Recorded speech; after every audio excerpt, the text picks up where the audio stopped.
This is Democracy Now!, democracynow.org, the War and Peace Report. Juan? Well, we turn now to the war on women's health, which took a major turn Thursday as 2 states advanced far-reaching legislation to restrict abortion. A showdown is expected in Texas today after a state Senate committee approved a bill critics say would virtually end abortion access in the state. An earlier attempt to pass the bill was thwarted last month when protesters raised their voices to drown out the proceedings following a nearly 11-hour filibuster by Texas State Senator Wendy Davis. Another hero to emerge from the battle in Texas this week was Sarah Slayman. The video of her testimony Monday went viral. Let's go to a clip. You for being you, Texas legislature. You have radicalized hundreds of thousands of us.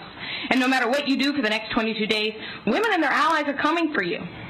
Let's start down the line. Senator Campbell, you're an ophthalmologist, so I won't be making you the expert on reproductive health. We can give you all the children with chlamydia and herpes in their eyes since we don't have sex ed in this state. And Senator Hagar, you're about as helpful. You are about as, excuse me, this is my government, ma'am. I will judge you. I will judge you, ma'am. Is this counting against my time? Yes, it is. The senator talking against me? Yes, it is. Okay. Well, I will just go ahead and talk over her. And this is how big of a fraud I knew you were for being so proud of these proceedings all night. It's a low bar that you hold yourself to, that you simply allowed us to speak. And I will speak against an ophthalmologist who says, everyone on the internet can see what you're doing right now. This is a farce. The Texas legislators are a bunch of liars who hate women. These men Our next witness is Gary Oldham. Is Gary Oldham here? Yes, ma'am. Go ahead. So that they can tell us what to do with the inside of our bodies. That was Sarah Slayman testifying before a Texas state committee on Monday. She was hauled away from the chamber by state troopers. Another battle to maintain abortion access has erupted in North Carolina, where House Republicans advanced anti-choice restrictions by attaching them to a bill on motorcycle safety. On Thursday, the state's House voted 74-41 to approve the bill, which imposes a series of restrictions critics say are aimed at shutting down clinics. Republican lawmakers claim the new rules for abortion clinics will make women safer. The provisions are similar to those passed by the North Carolina State Senate last week without a public hearing as part of a bill ostensibly designed to bar Sharia law in the state. Republican Governor Pat McCrory threatened to veto that bill. The new version now goes to the state Senate for approval. On Monday, more than 60 people were arrested as the so-called sneak attack on women's rights became the focus of ongoing Moral Monday protests in North Carolina. One of those arrested was our next guest, Janet Cohn, President, CEO, founder of Planned Parenthood of Central North Carolina. She joins us from Raleigh, North Carolina. Welcome to Democracy Now! Can you please explain, Janet Cohn, how the anti-choice bill was attached to the motorcycle safety bill? Well, it's a complicated maneuvering having to do with some of the legislative rules, but basically it comes down to just another sneak attack on women's health, where they've gutted one bill, substituted this language, and then passed it through yesterday afternoon. It goes to the Senate, we think, next week. And what's likely to happen in the Senate?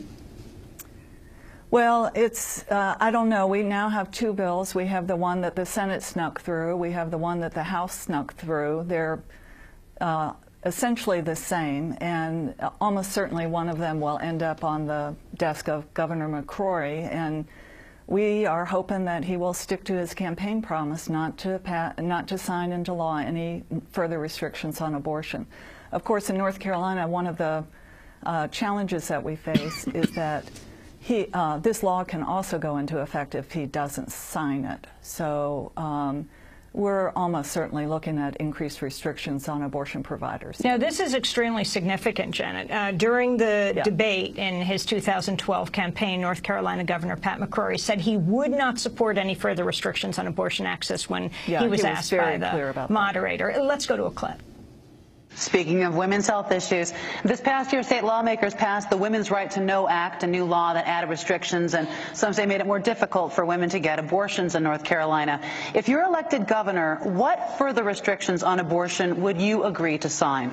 I'll start with you, Mr. McCrory. None. So there you have it. That's the North Carolina Governor, Pat McCrory. Can you, Janet Colm, explain what is in this bill that's just passed the House? Well, it's not totally clear. It really is a laundry list of all the abortion restrictions that they would hope to pass, including allowing the Department of Health and Human Services to increase the restrictions on abortion facilities. But it is not clear what those are, and the timetable for implementation is not clear. So one of our big objections is that this bill is just, at this point, very, very vague. There's no question, though, that they are going to increase restrictions and that it will cause severe hardship to the women who seek abortion in this state. And given what's happened in Texas and now in North Carolina, your sense of whether there's a tipping point approaching in terms of state efforts to restrict choice among women? Well, I thought you were going to be talking about the tipping point that's come in terms of the reaction to these laws, because that is what I see. We've certainly seen it in Texas, and we've certainly seen it in North Carolina, that this has just lit a fuse in the supporters of a woman's right to choose and all the other issues that are connected with this, including prenatal care and Medicaid expansion, which our state also cut off. Which means that 500,000 people in the state will not have access to insurance under the Affordable Care Act. So I think that all of these issues are connected, and they are infuriating the majority of North Carolinians. Is this the Occupy Wall Street moment for the pro-choice movement? I mean, you yourself, you're CEO of Planned Parenthood, you got arrested on Monday. Yeah. I think it's the Moral Monday moment for the pro-choice movement. We're really proud and happy to be in the coalition that is forming, spearheaded by the NAACP, and as Reverend Barber often says, we're all in this together. You know, from voting rights to health care and unemployment and education, these are all issues that affect women and our families, and we're going to stand arm in arm. Well, is it true, rumor has it, you have the same sneakers, Janet, as Wendy Davis, the pink sneakers that she used for her 11-hour filibuster? Yeah, the rumor is true, and I wore them to jail. Well, Janet Colm, I want to thank you for being with us. President, CEO, and founder of Planned Parenthood of Central North Carolina and Planned Parenthood Action Fund of Central North Carolina. You mentioned Reverend Barber. After break, we go to Reverend Barber right there in North Carolina to talk about Moral Mondays. Stay with us.